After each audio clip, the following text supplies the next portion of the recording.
देखिए हम लोग आज एक गंभीर मुद्दे पे देश की जनता और मोदी सरकार से ये सवाल पूछना चाहते हैं कि 2014 के पहले चुनाव एक पर्व की तरह मनाया जाता था।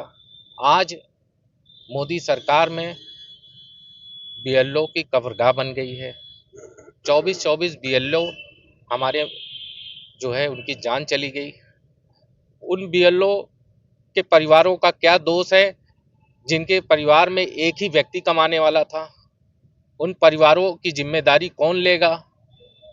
तो सरकार कौन सा ऐसा चुनावी घोटाला करना चाहती है जो एक महीने का टारगेट सेट करके दे रही है कि एक महीने में अगर आपने काम करके नहीं दिया तो आपको नौकरी से निकाल देंगे, सस्पेंड कर देंगे, बाहर कर देंगे, मुकदमा लगा देंगे। तो ये सारी चीजें बीएलओ को प्रताड़ित किया जा रहा है। उस प्रताड़ना में हमारे 24 बीएलओ ने, कुछ ने आत्महत्या कर ली, कुछ को हार्ट अटैक आ गया, कुछ ने सुसाइड कर ली। तो इस तरह से उनकी जान गई है।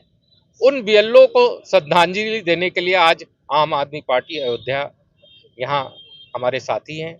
हमारे जिले के महासचिव सुनील मौर्य जी हैं, जिला उपाध्यक्ष संदीप पटेल जी हैं, महिला विंग की जिला अध्यक्ष विद्या देवी जी हैं, जिला कार्यकारिणी के सदस्य स्वर्णिम जी हैं।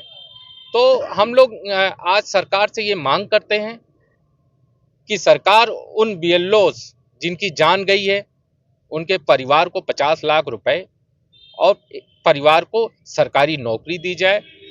जब तक हमारी मांग पूरी नहीं होगी, हम लोग माननीय राज्यसभा सांसद संजय सिंह और उत्तर प्रदेश प्रभारी संजय भैया के आदेश पर तब तक हम उन बीएलओ के अधिकार की लड़ाई लड़ते रहेंगे। अरे जब बीएलओ से काम लेना है, बीएलओ से चुनावी घोटाला कराना है, तो बीएलओ की सैलरी एक महीने के लिए दुगनी कर दी। क्या मानदेय मिलता है बीएलओ को? बीएलओ को क्या मानदेय मिलता है? तो एसआईआर में तो 2003 में जो एसआईआर 8 महीने चला था, वो आज जो है 2025 में एक महीने में कैसे पूरा हो जाएगा एसआईआर?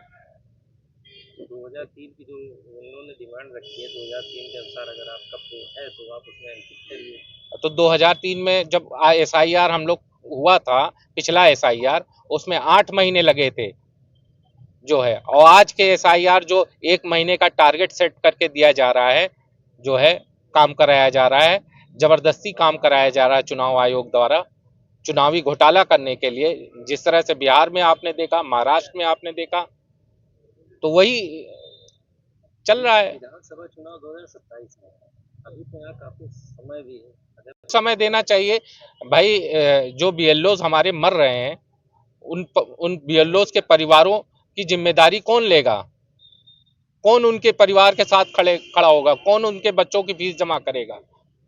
जो बेलोज मर गए उनके घर में एक आदमी कमाने वाला है, कौन उनके परिवार का भरण पोषण करेगा? तो सरकार को एसआईआर के लिए कम से कम 5-6 महीने का समय देना चाहिए, जिससे आसानी से काम हो। हमारे बीएलओ जिनके परिवार में आज वो व्यक्ति नहीं है जो सुसाइड कर लिए हैं या किसी कारण मर गए हैं, तो हम लोग उनकी संवेदना में बैठे हैं।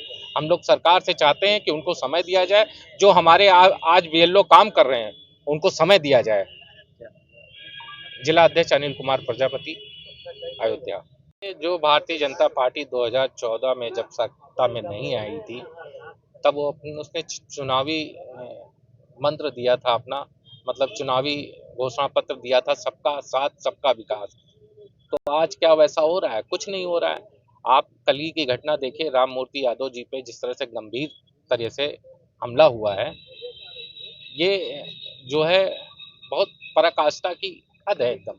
समझ लीजिए कि लगातार हमारे पत्रकार साथी हैं या हमारी भोली भाली जनता हो, जो है हर तरह का जो है कहीं ना कहीं घटना हो ही रही है।